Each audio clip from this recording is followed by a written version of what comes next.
Full Belly Farm is located 100 miles northeast of San Francisco, California. The farm grows over 80 different organic crops, which they sell in restaurants, in farmers markets, and through a community-supported agriculture program called the CSA. Households in San Francisco, Sacramento, and other nearby cities receive weekly deliveries of fresh fruits and vegetables through this program. The farm uses such sustainable methods as planting soil-enriching cover crops and creating habitats for beneficial insects and wildlife. Today we're meeting with one of the farm's owners, Paul Muller. Paul is a lifelong farmer and a member of the San Francisco Urban Rural Roundtable. Hey, I'm Paul Muller, and you're at Full Belly Farm, which is our farm out here in Guinda, California. It's about altogether we farm about 350 acres. This is about a 100-acre farm that we'll be wandering around today, and we have a few blocks that are very close to this. But we farm mixed vegetables, tree fruits, almonds, walnuts, and just a wide variety of stuff. So when we came here, this was pretty much was a farm that hadn't been farmed for a number of years.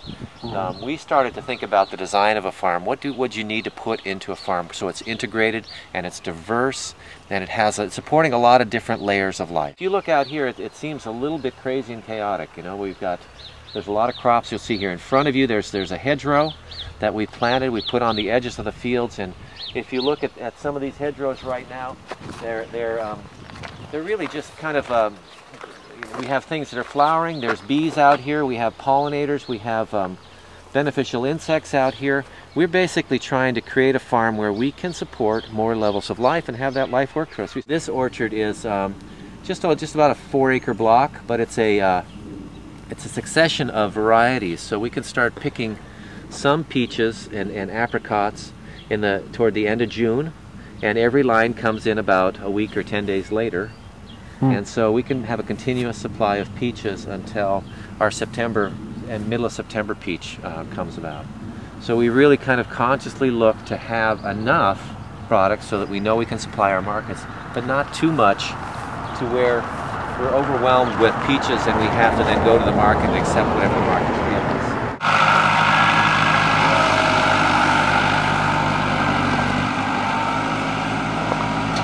You know, if you grow something like this, it's what makes kids excited about eating their vegetables. When you find something that's really sweet, really good, that's picked fresh, and they get it. You know, our CSA customers will have these in their house tomorrow.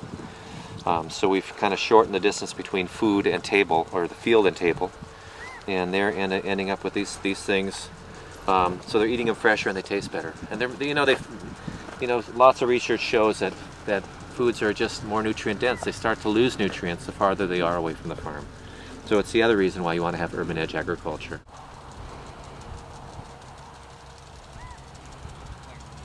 Well, you know, when you look at the landscapes of California or across the U.S., it seems like something we have an abundance of is of land. We have a tremendous amount of land resources, and on those land resources we produce a tremendous variety and abundance of crops. Much of the Midwest is considered breadbasket of the world. What we find though is that in places closest to cities, the best soils are oftentimes not considered soil, they're considered sites for development. We can grow onto those places, we can put houses on those places, and they're easy to build on. Anything that's alluvial, as we are here, or anything that is flat and fertile, is easy to put houses on. And it's hard for farmers to compete realistically with the value that you can get for your farmland for housing development and the value that you would get farming it. What's critical is that we start to think of this land as a resource that we have to pay attention to, that becomes part of our history and our legacy for future generations, what we're going to leave them. If we build our cities so that it takes a tremendous amount of energy to bring our food into the cities, then our future generations will be saddled with the fact that they don't have good land close to the cities and close to where people are living, so that it's efficient and it doesn't take a tremendous amount of food miles to bring that food into the city. So I think we have to begin to pay attention to some of this good ground.